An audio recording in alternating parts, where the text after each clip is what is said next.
Today, we are coming to you with Mapping Faultlines after a couple of weeks of a break. We are going to discuss only one topic today, which is what is happening in Gaza. And this has now gone to a level where all humanity seems to have deserted the Israeli forces, the Israeli government, which is bent upon a genocide in Gaza.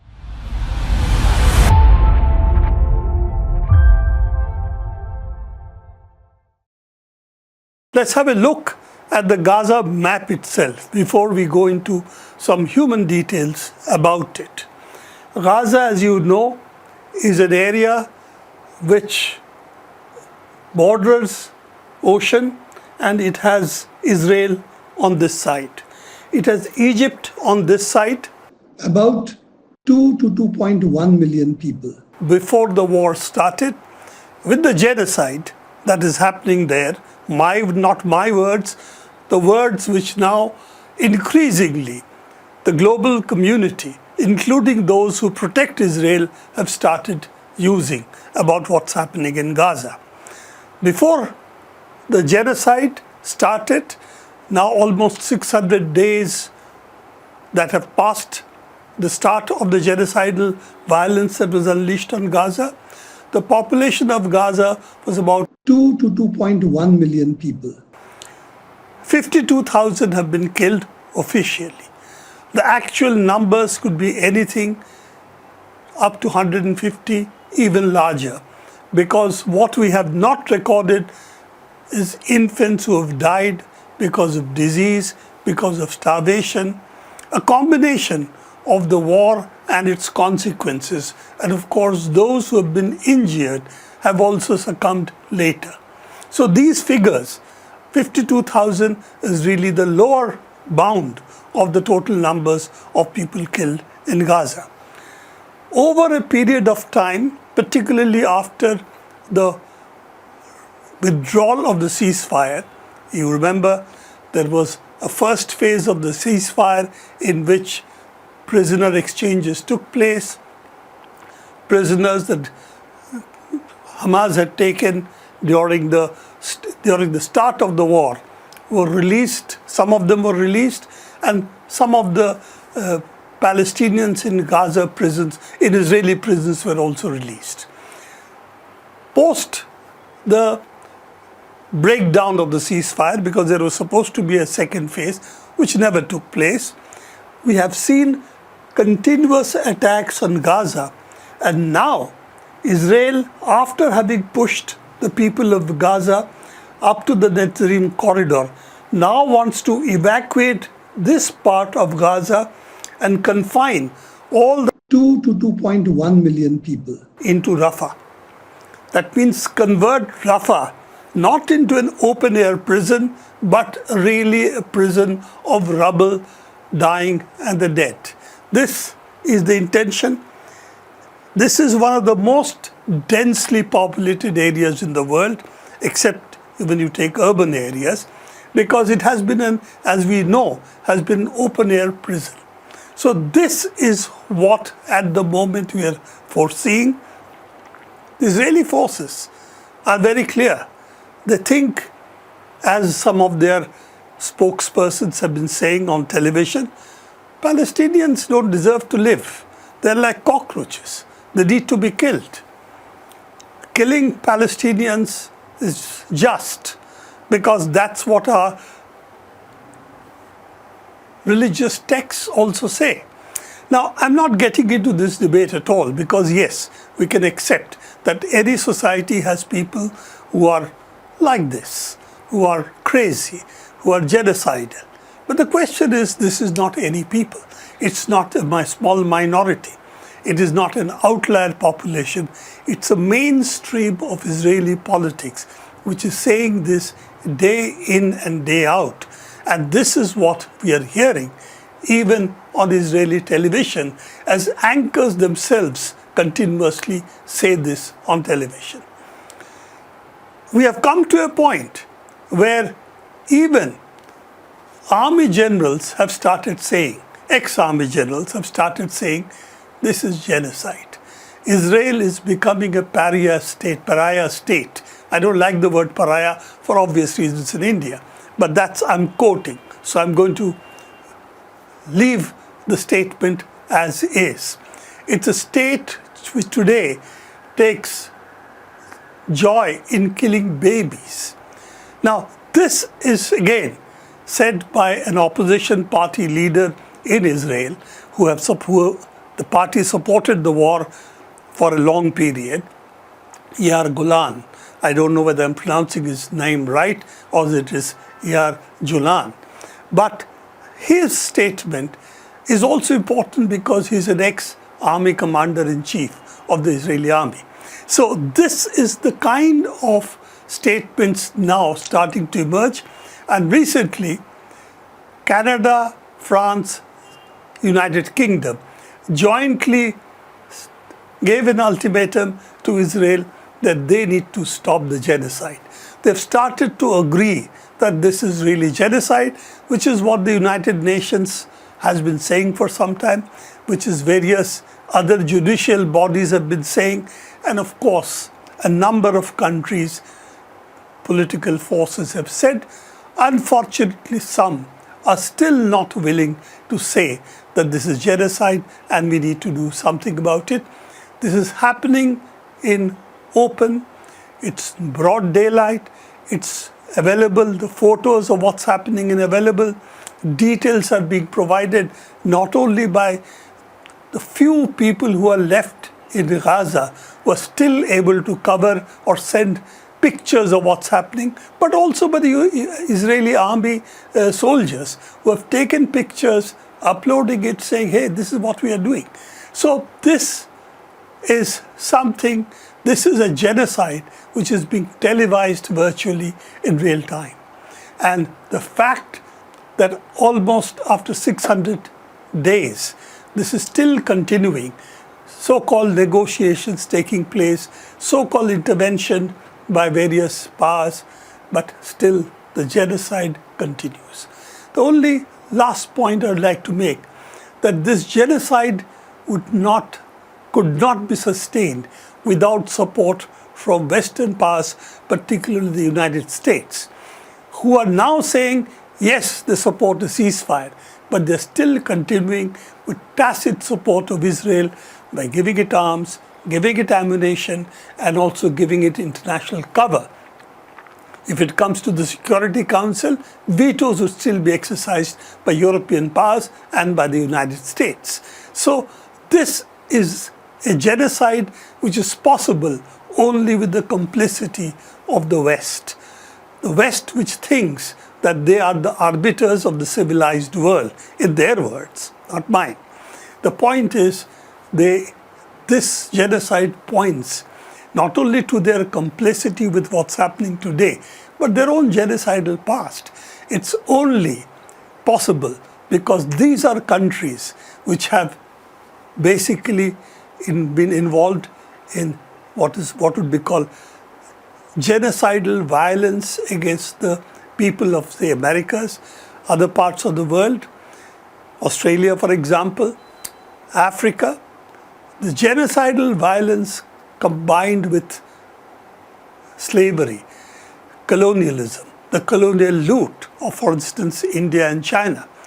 All of this is the history of a few countries, now the G7, and if you add Australia, a couple of others to that, about 8 to 10 countries which have built their so-called civilization on genocide, slavery, and colonial loot. These are the countries which may still pay lip service to civilized behavior and so on, but at the same time have given complete leeway, complete license for Israel to do the violence that they have done, and they are continuing to do, as I said, without the support of these countries, particularly the United States. Israel army, Israel armed forces would not be able to continue the violence because even today, for arms and ammunition, they need support from the United States. I'm not going into the support that's provided by also a whole bunch of what are called digital platforms which also support Israel genocidal violence by various means. That's not the topic today. But the states which talk about civilized behavior are the ones today which, even while they're publicly decrying what Israel is doing, is not willing to stop them from doing it, which is entirely in their powers. I don't want to end with the picture of the brutal picture that's available in the map, that 800,000 people already living under congested conditions being pushed into this narrow strip of land, which will be the most densely populated area in the world after this, of Rafah, which would make their survival in this place impossible.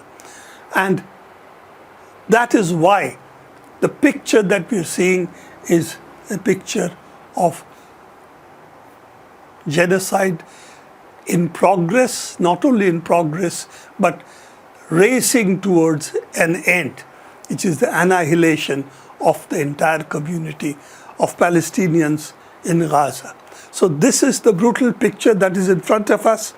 But as I said, I don't want to end with that.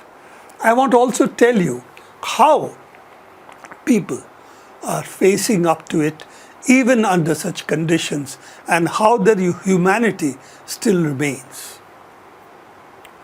This is the picture of a woman, 25 years old, Fakma Hassa, I don't know whether I'm getting her name right, who was killed. She's 25 years old. She was killed a few days before her marriage, and she has documented what has happened in Gaza continuously. Why is she well known currently? Why has she come into public knowledge? Because an Iranian filmmaker now who stays in France, she got in touch with her over the internet and was able to talk to her, get her pictures of what she covered during this long siege, genocidal violence on Gaza. And those pictures of Palestinians in Gaza going about their business don't see much smiles on their face, true. Even the children don't seem to smile, as you can see here. But they are still living, they're still trying to exist under the conditions they have been subjected to. So the everyday pictures of Gaza is what she was documenting. The resilience, the fighting spirit, and the ability of a society to maintain its humanity even under such conditions, where electricity is not available. Only solar panels provide some electricity, fit by, shall I say, fits and starts a few hours in the day. Internet comes only at that time. They're still able to send some things to the internet. Houses, most of the houses have been demolished. Each house which is standing is completely crammed with people who have lost their homes and are staying with friends and relations. Food is not increasingly becoming difficult to eat. Starvation is one of the causes why old people, children, those who have been injured are dying. Disease is rampant, medicine is not available, almost nil. All the hospitals have been bombed and shut down under the plea that all of these hospitals apparently shelter militants, those who are Hamas, and therefore they are being bombed. The reality is all the hospitals have been bombed. Medicines and food are not being allowed. Clean water is difficult to get. All of this is the condition of the people of Gaza, and yet we see they are living. They are living, their everyday life is resistance. And that's what Fatima wanted to show us. She gave her name as Fatin. As I said, she was killed before the Cannes Film Festival, where again, Sepida Farsi, again I don't know whether I'm getting her name right, has a documentary film on her made from these conversations and her pictures depicting her life. And this film is now a part of the Cannes Film Festival. It's Put Your Soul on Your Hand and Walk, her title.